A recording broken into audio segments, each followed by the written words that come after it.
Once again, SGBT team now here in Cora.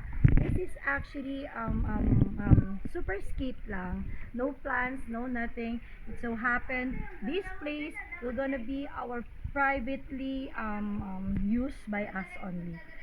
This is Nature's Park Farm Resort here in Cora. So enjoy the place, guys. You see, there's abanga, no? Like the flowing water, and then that's the view. Actually, we plan to stay here until 8, 9 o'clock just to relax, and then look at the place. Super duper. There's a gazebo. There's a function hall, and that's my friend over there. Hi, Dodo. He's my friend.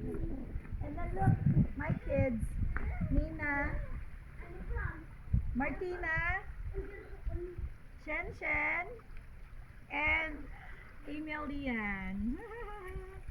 So, wala si Ivan, kasama si Tina. Okay, so let's enjoy the place, guys. It's gonna be fun, fun, fun.